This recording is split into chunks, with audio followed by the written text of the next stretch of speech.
Welcome to the 46th episode of the Animal Riot podcast, brought to you by Animal Riot Press, a literary press for books that matter. I'm Katie Rainey, filling in for Brian Birnbaum while he's taking some time off. I am happy to have with me here today writer and editor David Puretz.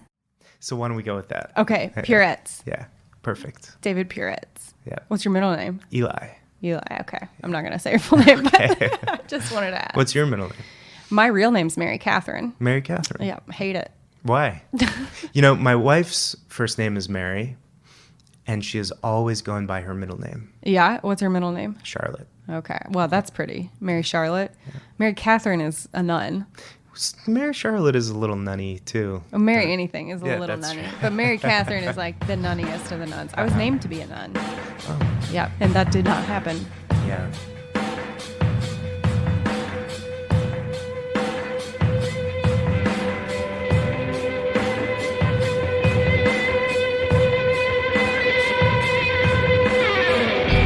Welcome to the 46th episode of the Dead Rabbits podcast, brought to you by Dead Rabbits, a literary press for books that matter. I'm Katie Rainey, filling in for Brian Birnbaum while he's taking some time off, and I'm happy to have with me here today writer and editor David Puretz.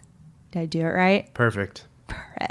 Got it. David Puretz is the editorial director of Global City, an independent press that publishes the literary and cultural journal Global City Review, and a growing list of other books and anthologies, including his own, which we're going to talk more about in a little bit. As editorial director, he oversaw the relaunch of the journal and the publication of the newest online and print journal issue, Legacies, which I have a beautiful copy with me. It's very pretty. We'll post it online after this so people can go look. So by the time we air this, it'll be posted. So go look at it. He's also the creator and founder of Burly Bird Zine. Puretz teaches writing at Yeshiva University in New York City, where he currently resides. He earned an MFA in creative writing from the City College of New York, CUNY. The Escapist is his debut novel, due out January what? 28th. 28th. So in... What are we, 3 weeks away? We're about 3 weeks out. Ooh, exciting. Yeah. And this is your debut novel. So do you have any short stories, like collections or anything out? Or I don't know. This is it. This is the first one. This is the first book. Okay, yeah. Awesome. I've had some shorter pieces published, but this is the first book. How are you feeling about it? I'm nervous. Yeah. I'm scared. I'm excited. All of those feelings. We've had a couple of debut authors on, and obviously Brian talked about it before his book came out in September. So a lot of newer writers or a lot of like for debut novelists, there's this kind of like big thing you put on your first book coming out, and then immediately after I hear everybody like, oh, like my life didn't change, nothing happened, it's just my book's out in the world now. I don't know, do you have that feeling? Are you battling with that right now? Well, I've been working on this book for so long. I mean, I probably started an early version of it 10 years ago. Yeah. And it would be put away for a while, and then I'd return to it. And so I've been sitting with it for so long that honestly, I'm ready to move on. Yeah. I'm excited to get it out there, and I'm excited for people to read it. But honestly, I am probably more excited to starting something new. Yeah. And putting this thing to bed. Well, before we really dig more into The Escapist, I do want to talk about like where it's being published and why. And so what is Global City? Yeah, sure. So Global City, it's a writers collective, and it's a press, and it's been publishing the Global City Review since 94. So it was founded by Lindsay Abrams, and she was a professor of the writing program, of the MFA program at City College. And then... So it is affiliated with City College? It was. Oh, it was, okay. So it was affiliated with City College, but we relaunched the press as an independent press. Oh, okay. But we are taking with it all of those amazing stories that we've published since 94. So it's been really fun bringing this press back to life and bringing the collective back into life. So what was the hiatus? When did it stop, and then when did it start back up? So this issue, Legacies, that just came out last year, was the first issue. Okay. And that was the inaugural issue. That was with the launch of the press. Okay. And before that, the previous journal was from about 3 or 4 years ago. Okay. 3 or 4 years before that. So yeah, there was this somewhat long hiatus.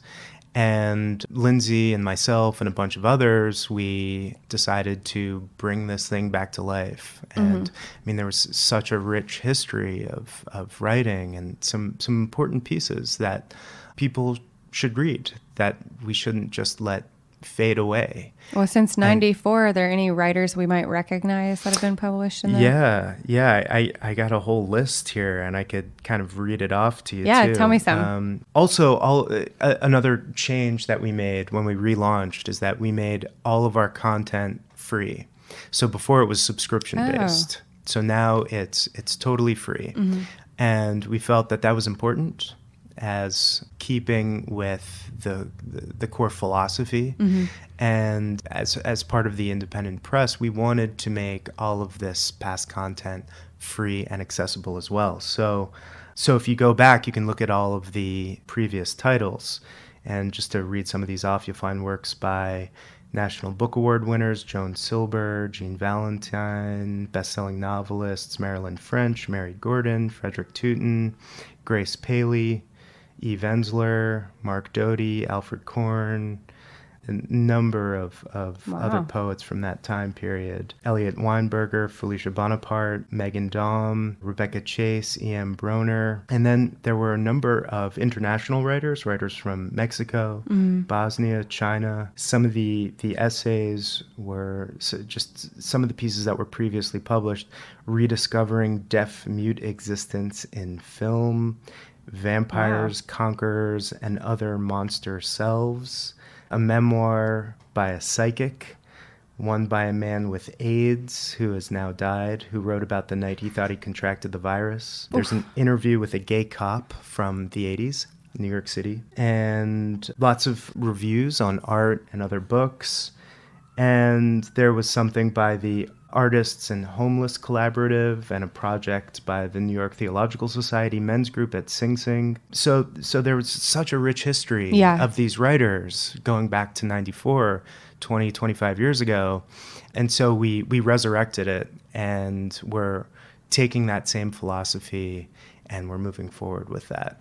And I think something that we're planning on doing is sometime in the future, maybe like 3 issues down the line, we'll probably do a best of, and we'll probably publish some of these authors and their pieces from 10, 15 years ago.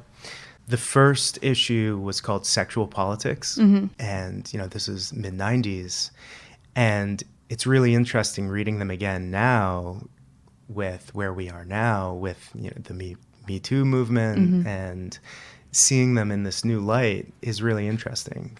Are there some that you kind of cringe that were published in those editions, or it's interesting to read the perspective at that time? It's interesting to read the perspective. Yeah. I mean, I like cringe-worthy stuff. Yeah. So the cringe is good, I think. Anything particular come to mind? I mean, what sticks out for me, just because we just did a new post about it, was this interview with the gay cop. And he was anonymous for this piece. He stayed anonymous because at the time he would lose his career. But he talked about this encounter he had where he arrested someone, but he also had this really strong connection with the person, and he felt like there was this connection, this kind of sexual tension, and he talked about that in the piece. And I feel like a lot of that still applies. Like I think it's still hard to be a gay cop. Is that so? Can we still get a copy of that? Yeah, that's available. Yeah, all of the past pieces are all on the website. So you print all through Ingram. Moving forward, we're printing through Ingram in addition to publishing online. So they're all print on demand. You're not doing print runs? That was just really a question for me. Yeah. So what we did with this issue is that we did a small print run of about 300 copies, and we slowly sold them off.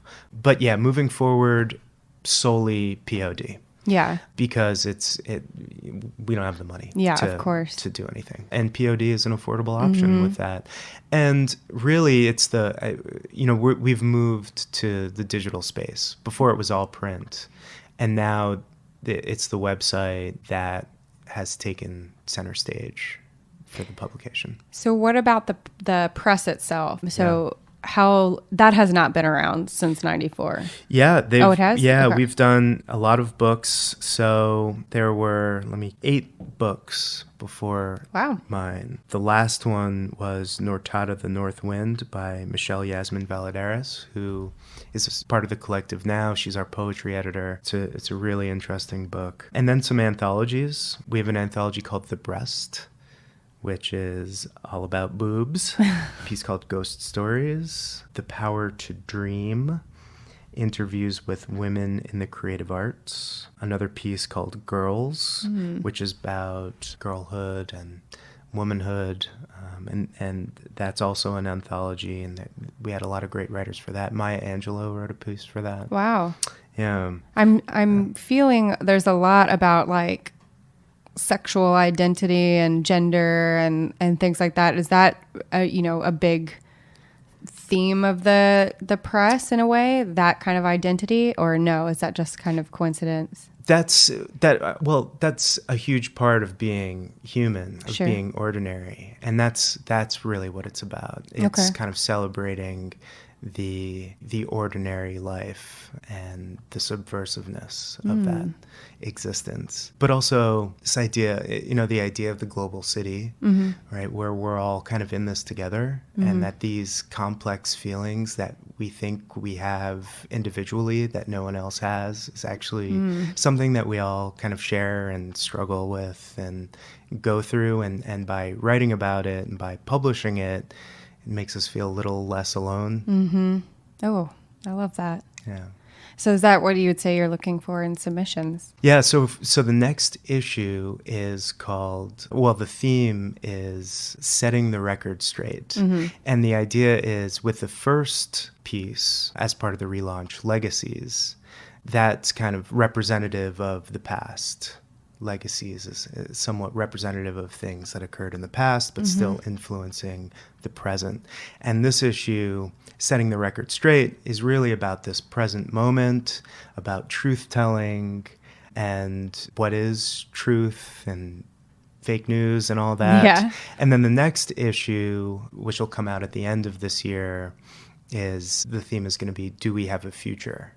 So these 3 pieces will be... That's timely right now.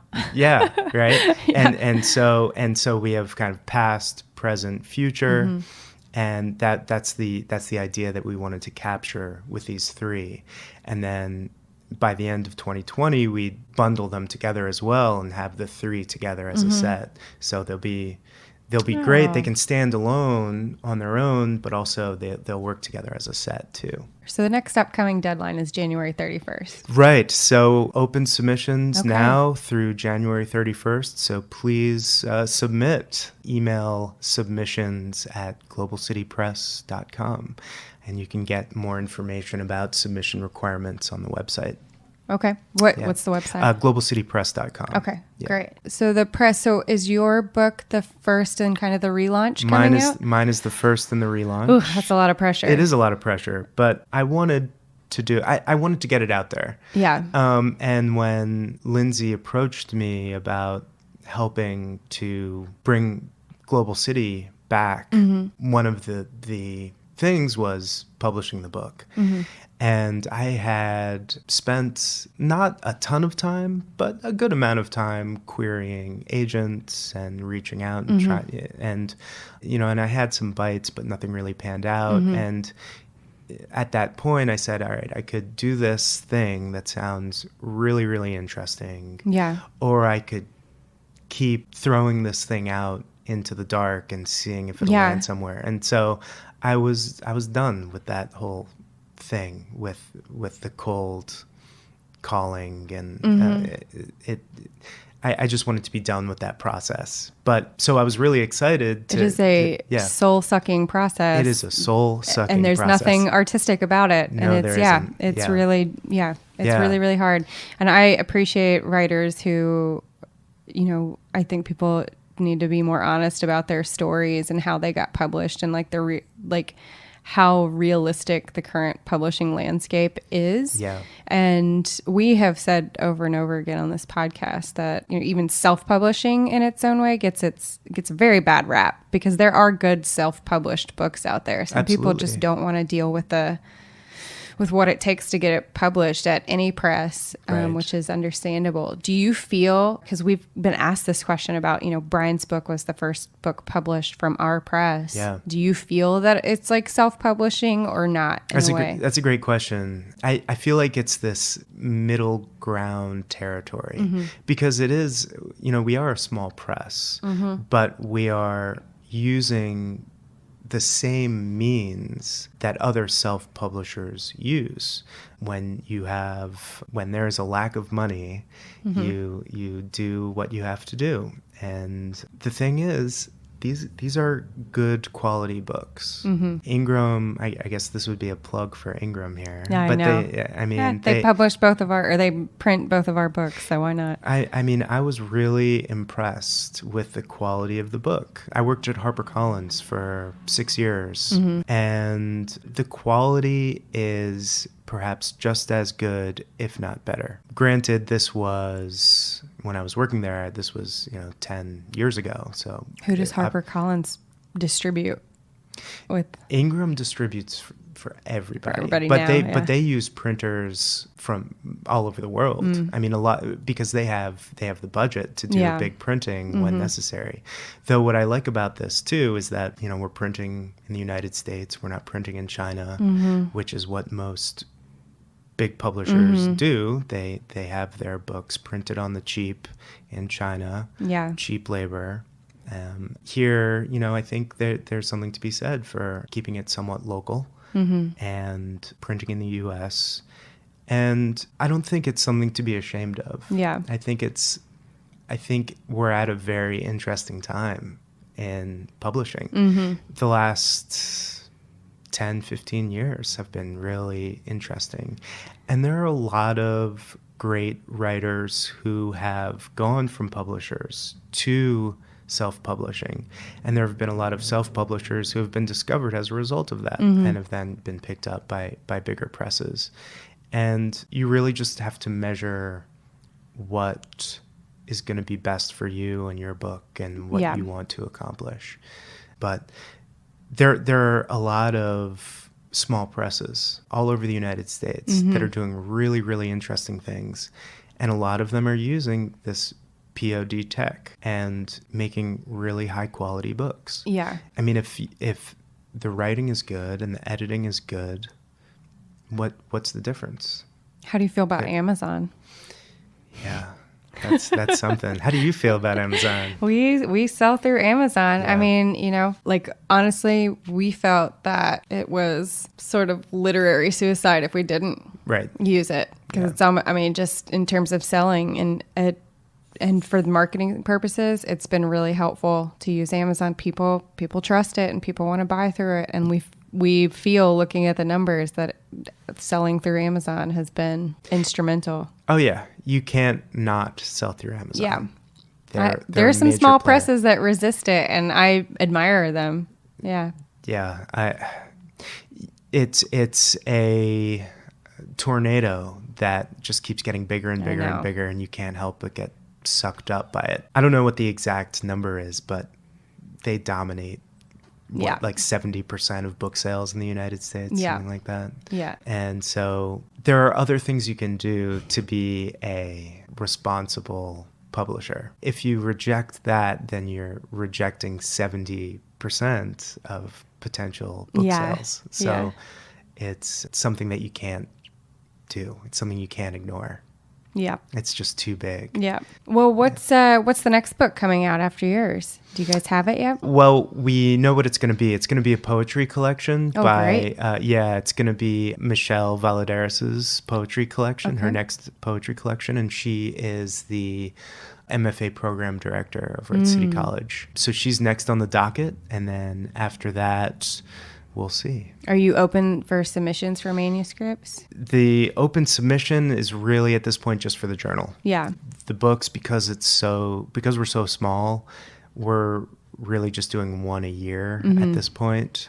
So, at some point that'll change. And Yeah. at some point we'll probably be open to looking out for interesting works, but we're not there yet. How many people are on the team? So there are 9 members of the collective. Great. And Lindsay has taken a little bit of a back seat. She's now calling herself consulting editor, but she's still the heart of the press. And everyone else is great. Everyone's really interesting. All writers, and that's the best part about it. We're not business people. Yeah. We're writers who really appreciate and like good writing. And we've all appreciated Global City Press for what it was and what it has been, and hopefully what it will be. So what about the zine? What is Burly Bird? So I lived in Burlington, Vermont for a couple years.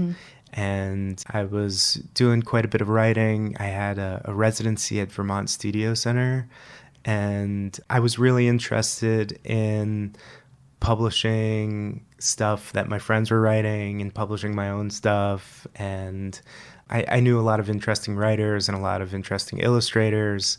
And so I was just doing this kind of cheap zine, and it ended up being kind of popular and kind of fun locally in Vermont. It didn't get much more traction beyond that state, but it was still a fun project. And it was printed really, really cheap on crappy paper, but that was kind of the appeal of it. That's what zines are all about. It's kind of underground publishing. Yeah. I have our yeah. friend Kate Smeisner, who's been on the podcast before, is definitely a zine maker, and she designed that one right there. So I've always wanted to make. I always wanted to be like a teenager making my own zine, but I did like in my journals, but nothing like that I ever printed for anyone or anything like that. Yeah, I did too, and I never did it. But then in Vermont, I had this little hiatus, and I was like, you know what, I'm going to do it. I'm just going to do this thing, and I did it. Yeah, and it was fun while it lasted. And I met a lot of other people who did zines, and we collaborated on a lot of different projects. But it was just the right time in my life for it, because this was right after I left HarperCollins. And Charlotte, my wife, who was my girlfriend at the time, we just traveled for about 3 months all over the country. I think we hit 43 states, I think, and just reading a lot and talking a lot about writing, and that's kind of where it was born. It was on the road, but really it was in Burlington when then we landed in Burlington. That's where Charlotte went to grad school at UVM, and then we made it happen, or I made it happen. Yeah. But, yeah. Well, you also teach, right? Yeah. So I teach at Yeshiva, and I've been teaching there for a little over a year now. And you teach creative writing? I teach writing. So I mostly first year writing. Okay. And some advanced writing classes as well. But the first year writing classes, that's my bread and butter. Okay. So it's called different things at different schools. Sometimes it's called first year writing. Sometimes they call it first year seminar. Sometimes freshman composition. At Yeshiva, they call it first year writing. And I taught first year writing at St. John's as well. Yeah. And you come directly from HarperCollins to teaching? No, so I left HarperCollins in 2008, and then we traveled for a while, and then we went to Burlington, and then I got the writing grant, and I wrote there, and I bartended in Burlington, and I did the zine, and then we came back to the city, and that's when I went for the MFA, and that's when I started teaching, and I fell in love with it. What were you doing at HarperCollins? Will you talk dirt about HarperCollins for me right now? It was a great experience. Yeah, so right out of college, I wanted to be an editor. In between my junior and senior year, I had an internship at a very small press called 4 Walls, 8 Windows. I like that. Yeah. That's a cool name. It is a super cool name. And it was a very small room. It was run by this guy named John Oakes. And now he founded 4 Walls, 8 Windows, and then he started Or Books. And I worked with an editor there. Her name was Catherine Belden. She's an incredible editor. And so it was just a fabulous experience. I got to dig through their gigantic slush pile as their little intern, and I cut my teeth on it and couldn't get enough of it. So then it's like, that's what I want to be doing. I want to be editing. I want to be writing. Just want to be involved in that creative process in any way I can. And then after I graduated, I applied for a number of editing jobs. And then I realized how hard those jobs are to come by and how competitive it is, because anyone that wants to work in publishing wants to work as an editor. Yeah. And so I did NYU's Summer Publishing Institute. I don't know if you've heard of that. There are these different publishing institutes that most of them are a couple months long, and they give you an overview of the publishing landscape. This was a long time ago, and the publishing landscape was very different. This was 2003, so it was a very long time ago. I wonder what those courses are like now. Right. Very different. In fact, my brother now teaches at NYU in their publishing institute. My brother works at the Times now doing video editing. So video was never part of it back in 2003. But obviously they got with the times. They followed. Now everybody has a booktube. Now everybody has a book too. And so from there, I met my future boss, Andrea Rosen, who hired me kind of on the spot. And she was the president of the Special Markets Department at HarperCollins. So I did special markets. So special markets was basically anywhere that a book is sold, that's not a bookstore. Okay. That's kind of a simple way of explaining it. So I learned a lot just from being on that side of it. And I did get to do some editing stuff because we did these custom prints of HarperCollins books that we would customize for different customers, different clients.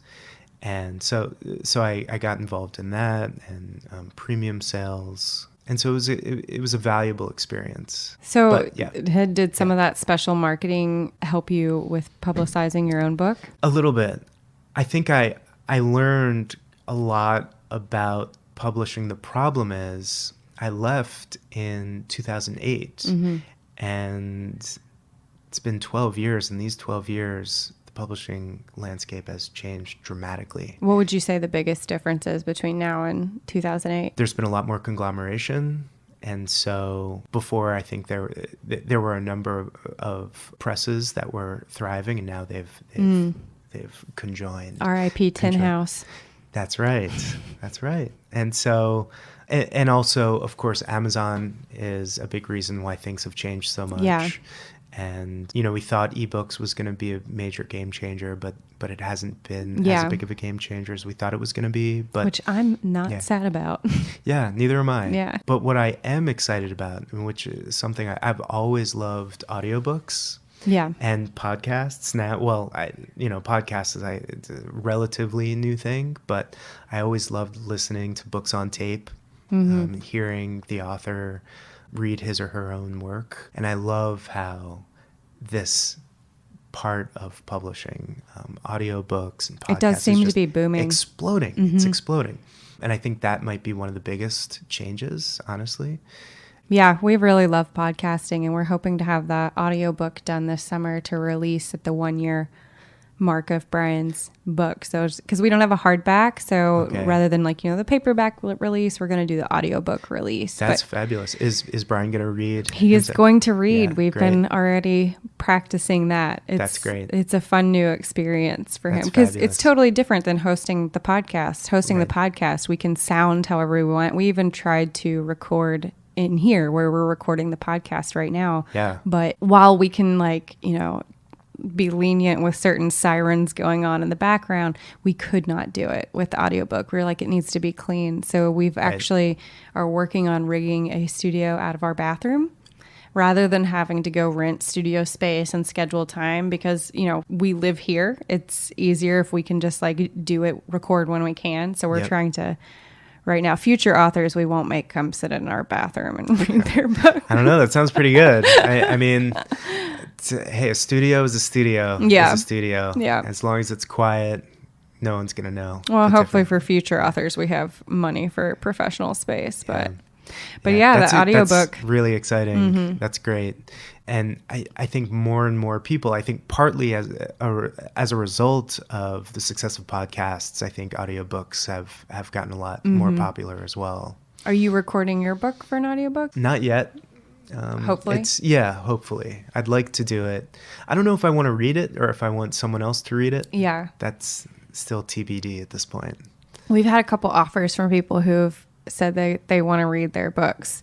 My feeling is if the author wants to record their own book, and as long as they're not just totally monotone, they have some personality in their voice, then they can read their book.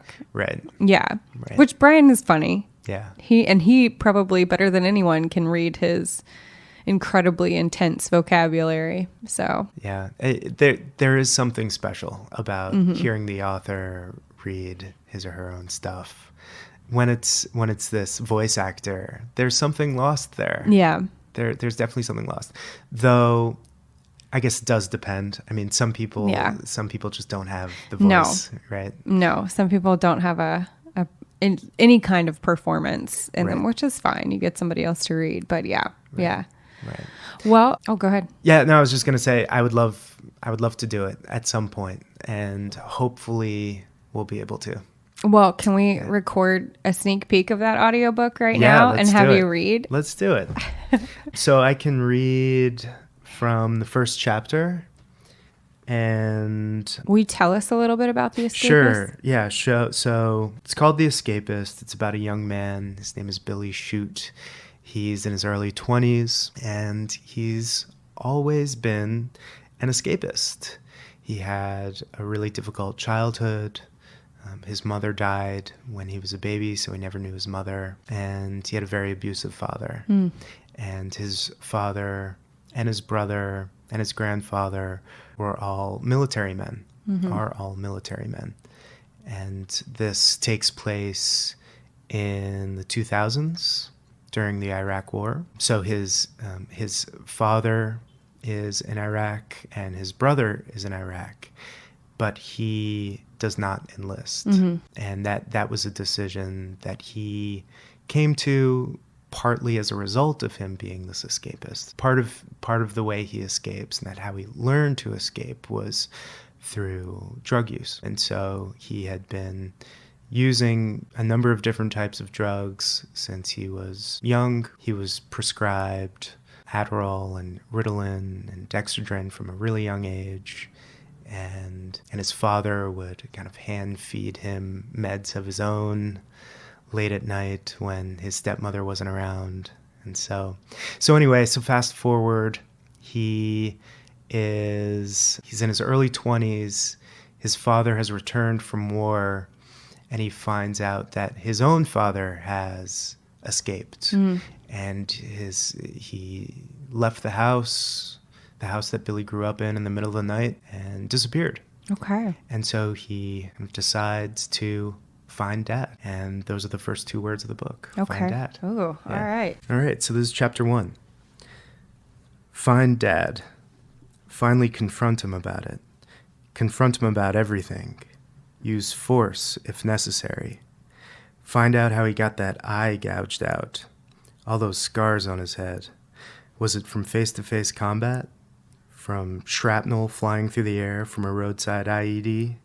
From a bullet grazing his face? Make him reveal what he feels when he looks in the mirror. How unbearable it is to look. How unbearable it is that he's still here and so many of them are gone. That you're still here and that you still remember. that you'll never forget. Is that what made him run off? Did the volcanic pressure from all that buried shame finally cause this beast to erupt? You'll find him, and you'll hit him with the hard stuff. You won't wimp out this time. You'll go in deep. You'll go in for the kill. This time will be different. You had the chance the last time you saw him. You were sitting there with him at the table in Dundalk. It was silent. It was right there for you. But what did you do? You talked about badminton. Of course you did. How you had started playing again. You're still playing that stupid fucking game, shrimp? That's how he said it, fast and matter-of-factly. It's not stupid, it's fun. It's fun hitting people with the shuttlecock. I spiked it right into this lanky kid's face, and he stumbled and fell to the floor. Dad's face didn't change. He didn't even acknowledge your response. But then his blank face changed. You remember what made it change. It wasn't you. He would never change his face for you unless he was doing naughty. His face changed when he glanced out the living room window and saw one of the neighborhood kids on the front lawn holding a leash around a small dog's neck. The dog was dropping a large deuce right there on the lawn. Dad watched, shaking his head. The dog finished her business, and then the kid started walking away. What the fucking piss, Dad said. Then he jumped out of his chair, ran to the front door, and then outside. He yelled something at the kid, something like, "Hey, clean this shit off my yard. This is private property, you prick." The kid chose to ignore him. The kid just continued walking away with his head down, speaking softly to his pup. Dad kept yelling at the kid. "Stop now, you will clean this shit off my property." Still no response from the kid. Then, Dad bent down and picked up the piece of shit, picked it up with his bare hand and chucked it at him, and it hit him on the back of the head, bullseye. The kid reached back, then looked at his fingers, realized what had just happened. "What the fuck is your problem?" the kid yelled as he turned back around. He took a few steps toward Dad, but when the kid saw his face, saw that Dad was this one-eyed miscreant, he froze in place, bewitched by his presence. Dad did that to people, and Dad was staring at him, his eye locked on his target. My problem? My problem is little disrespectful fobbits like you leaving dog shit in my yard." He held it with his back arched straight, his arms stiffly at his sides, his head bobbing forcefully forward. "This little bluehead's out of formation," he said as he approached the kid. "This little bluehead needs to learn some respect." He'd fallen back into it. "What the fuck are you talking about, mister?" Then Dad grabbed him by his shirt. "You shit in my yard? You shit in my yard?" The pup picked up on his owner's fear and yapped and howled and danced around Dad's legs. The pup tried gnawing on Dad's pant leg, like a mosquito sucking the blood of an elephant. A nuisance, but not enough to sidetrack the beast from finishing his mission. "I'm calling the police," the kid said in a cracked voice. "I am the police, motherfucker." He always said shit like that when he was back in it. The war. "You came down the steps, ran over, and grabbed Dad by the shoulders. Dad jabbed back with his elbow and struck you square on the nose. You fell to the ground, 20 years old, crying there on the sidewalk like a baby. God, you're a fucking pussy." "Can we please just go inside?" you pleaded, your pants a little piss-stained. Dad turned his attention from the kid to you and helped you up. He brought you back into the house, sat you down on the couch, filled a bag with ice, and rested it on your nose. The stench of dog shit permeated your breathing for hours. Billy Shute put down the journal, amazed. He had intended to leave it blank, yet he had begun writing. He was on the side of the highway, somewhere in western New York. Where? He couldn't see any signs. But this was his life again, sitting in a car in the breakdown lane on the side of the highway. It's what Billy did best, escape. Felix'S farm, where he had been working for the past couple of weeks, had become a wasteland for him. Again, like all of America, was pure desert. Billy had pulled his car over and written, as Felix had requested of him. Keeping a journal, writing it all down, opening the pathways. It was Felix's last-ditch bid the morning Billy fled the farm to help this troubled boy he knew was maybe past saving. He saw something in Billy just as his daughter had, for it was Nicole that got him the job at the farm. It would have surprised Felix to know that Billy listened, took his advice to heart, that the words had just poured out of Billy into this journal, which Felix had slid into his hands earlier that morning as he was fleeing. And the anecdote about his father was Billy's beginning. Game over, he finally said aloud, shaking himself out of a trance. He couldn't just park forever on the side of the highway. Go to Grandma. Start there. And while you're at it, go see Uncle George. Uncle George will let you stay the night. And Peter. Go see Peter. That fucker. And Cynthia. No, not Cynthia. The thought of seeing his stepmother suddenly made him want to shrivel up. She won't be able to help you. She can never help you. She couldn't even help herself. He turned on the ignition and opened up the cooler on the floor of the passenger seat. It contained several pill bottles and nondescript bags partially concealed by plastic bottles of water and Gatorade and a towel. He removed the towel to wipe the sweat off his face, took out one of the water bottles and a pill bottle, removed 2 yellowish capsules, washed them down, and was on the move again. Billy drove south through rural New York, through Pennsylvania, into Maryland, chain-smoking and switching radio stations between heavy metal, pure hits of the 80s, 90s, and today, and droll British public broadcasting voices. He got off the highway at the edge of Baltimore County and drove along the eastern banks of the Chesapeake Bay. When he got to Merritt Boulevard, to his old neighborhood in Dundalk, he saw the same buildings boarded up, the same fast food joints and gas stations exactly as they had always been, like the place was frozen in time. He slowed his car down as he passed the 2-family duplex where he had grown up. It had been almost a year since he'd been back. The lawn was overgrown, and the tree in front was still rotting from the inside out, its limbs and branches sparser. The sidewalk was still uneven cement. A horn sounded behind him. From the car, he couldn't see Cynthia through the window, couldn't tell if she was inside, but with her bad back and lack of mobility, and most likely an even more bitter depression, it would have been rare for his stepmother to be elsewhere. She did have a job, but it was at night. He might have pulled his car over, parked, gotten out, and even gone inside to see her, to confront her, too. But there was a driver behind him, a driver with a loud horn, and that horn was a bolt to his consciousness, a shock to his system, a sign to keep driving. He continued west through downtown Baltimore. Billy drove up to his Uncle George's house in Towson, a quaint house on a quaint street in a quaint suburb of the city. Parked the car, sat, and stared into the windows of the house a while. He got out, stretched his legs and his back, and then rested against the hood. A car eventually pulled into the driveway. Aunt Tracy.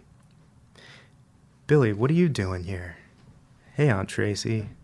She walked over to him and gave him a hug. Then she pulled back to inspect him. I haven't seen you in so long. God, look at you. You're all grown up. You look more like your father every time I see you. Can I stay the night with you guys? Billy asked. I came to visit Grandma. After pausing for a moment, for he had caught her pretty off guard, she said that she thought it would be okay. You're gonna just stay the night, huh? Yeah, just for the night. I hope I'm not intruding. No, not intruding at all. Not at all. Come on inside, Billy boy. At the stairs to the house, Aunt Tracy looked back at him while fumbling for her keys. Greg will be home. He's back from college. He loves college. He's studying marketing, you know. He'll be so happy to see you. Marketing, cool.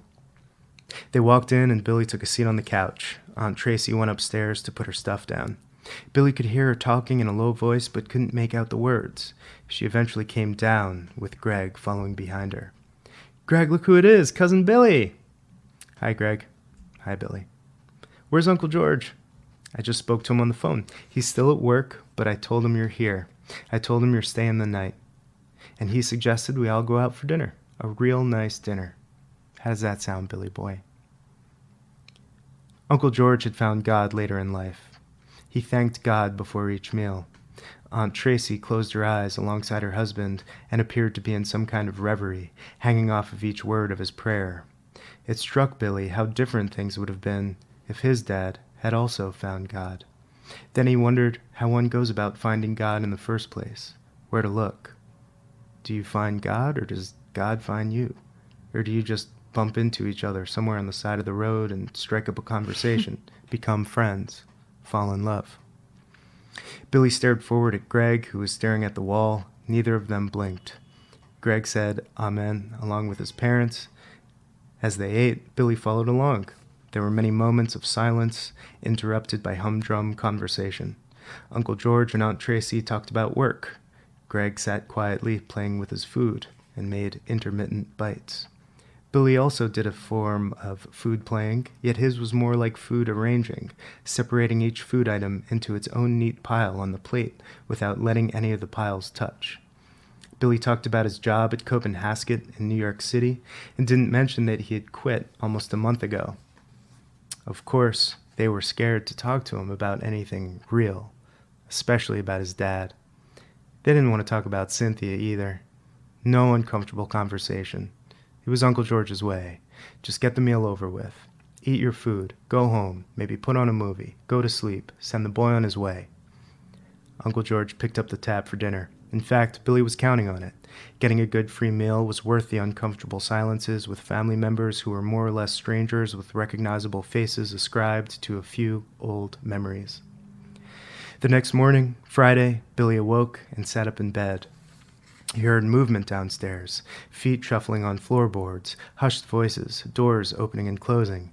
Uncle George called his name from downstairs. Billy opened the bedroom door and peeked out his head. "Good morning. How did you sleep?" "Fine." "Good. Hey, listen, Aunt Tracy and I are off to work. Greg's still here, and we wrote out directions to the Frederick nursing home in case you need them. Have fun with Grandma." "Thanks, Uncle George." The front door shut loudly. Billy closed the bedroom door and got back into bed. He pulled the sheet over his body, up to his chin, and stared at the ceiling.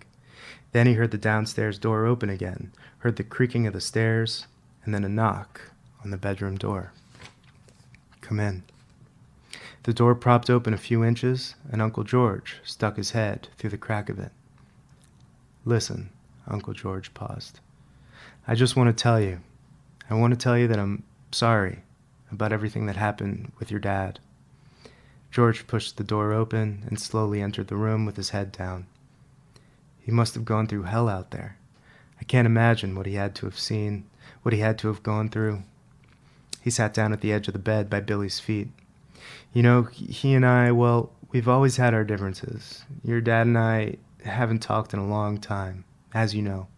It's been, 8 or 9 years now. We've said some pretty nasty things to each other, done some pretty nasty things to each other. Growing up, things were tough for us, being a kid in Dundalk, with our dad, your grandfather. I sometimes forget how hard things were, not just for me, but for your dad too, especially for your dad. Alan hated your grandfather, and your grandfather hated him too, hated both of us. Probably because when he looked at us, he was seeing himself, was seeing something about himself. And only hate would make a man do the kinds of things he did to us." Billy was all too familiar with the sentiments. "I don't know how much Alan has talked about this. If he's ever talked about it, how much you know. Maybe you know none of it. But he took it out on us. Alan got the worst of it." Billy wondered how much Uncle George knew of his own experience with his father. Maybe Uncle George had only assumed. "It's funny," Uncle George said. "Alan still followed in your grandfather's footsteps. He also joined the army. Just as much as Alan needed to get away from him, in some weird way, I think he enlisted for him, to get closer to him, to understand. I ran away from the fire. Your dad ran right into it, head first. That's just the kind of man he is, just like your grandfather. And your grandfather, he really had it tough after the war too. He was also injured, badly. And he was never the same. The war maimed him. He didn't die out there, but that's what did him in. We didn't understand that as kids, and it's still hard, but it's God's will." Billy was still staring straight up at the ceiling. "I just want you to know," Uncle George said. "I want your dad to know that I hope he can get through." Then in a low voice, Uncle George continued, "I wanted to call him. I really did. I never could do it. And now he's off. God knows where."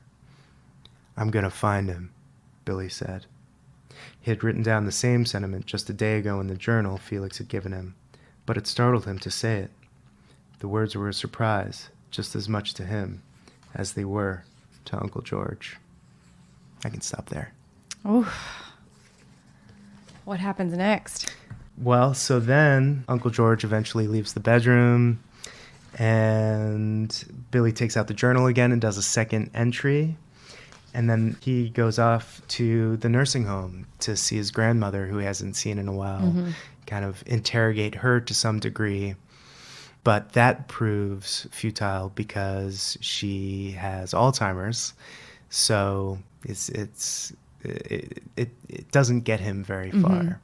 And from there, he just keeps traveling, keeps trying to track down some leads to find his dad, and still kind of battling his own demons and thinking back to the trauma that he had with his father while he was growing up. And just being able to write about it was really what became important in his journey. It's not about finding his dad. It was about, well, it wasn't about actually finding him. It was about going on this journey to find him. You said you've been working on this more or less for 10 years. What inspired, what hooked you to this story in the first place? Yeah, this story has taken so many different twists and turns, and it was so many different things. So originally, in my early 20s, I was really into frame narratives and metafiction and meta-narratives and stories within stories and stories about writers. I just loved these stories about writers who were also writing. Paul Auster was a big inspiration for me. Would you say it's like postmodern in a way? Yeah, I guess. But I think writers have been doing this long before the postmodern era. Frame narratives go back forever. I didn't know if it has some element of like zooming out and kind of pulling down that fourth wall at all. Yeah. Well, so I was really interested in that originally. And I knew that I wanted to write a story about a writer. And I tried it, and I got somewhere, and it just wasn't working. Yeah. Because I was originally writing about a fiction writer who was writing his own fiction. And so the book was his fiction and the story of him writing the fiction and the things that he experienced that inspired his fiction. Yeah. But eventually, and I discovered this late, what really worked was when Billy was writing about his real life experiences, not writing fiction. So the element of him writing fiction was completely removed from the book.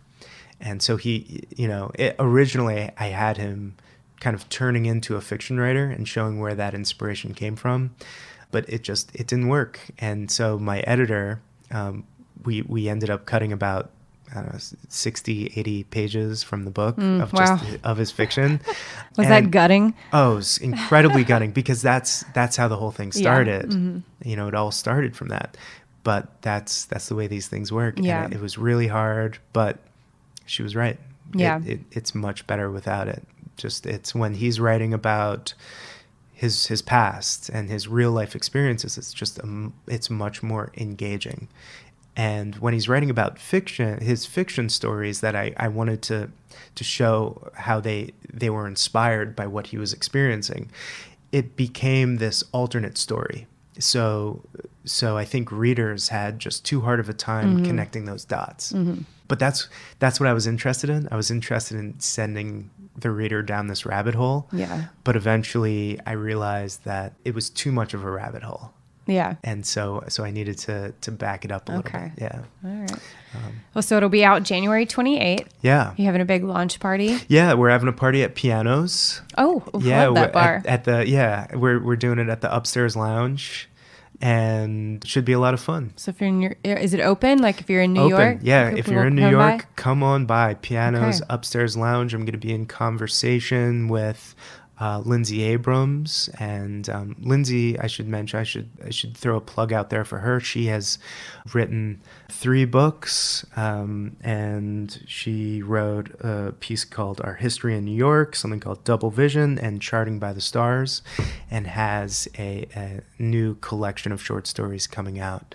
So we're going to be in conversation with each other, and it'll be a fun party. Awesome. And then you can catch David reading The New York on February 9th at 8 p.m. It'll be a lot of fun. At DTUT. So come out, and you'll have books for sale, I'm sure, at that one. Oh, great. Oh, by the way, I live very close to DTUT. Oh, awesome. Yeah, Perfect. So it's like a 10-minute walk. Oh, great. Yeah. Well, you can just walk over. Yeah, So perfect. come out either one of those nights and get his book, The Escapist, out January 28th. David, thank you so much for being on and sharing part of your book with us. I think you have a lovely audiobook voice. Oh, thank you. You could read it. Yeah. Well, thank you so much for having me on. Yeah. It was a lot of fun talking and for with telling you. us all about Global City and everything too. So you writers who are listening should submit, right? Yes, please do.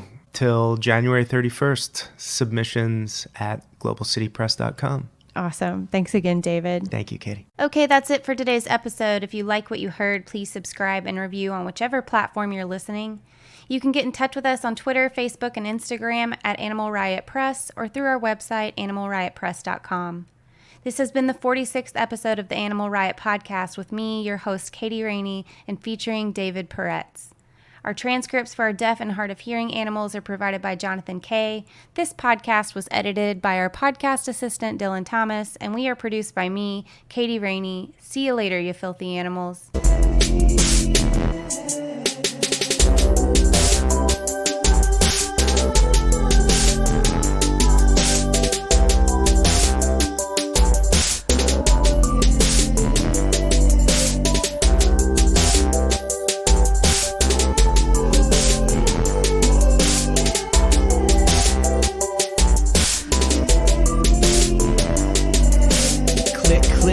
Yes, sir, it's the burn. Bombing on y'all and getting gully as a fern.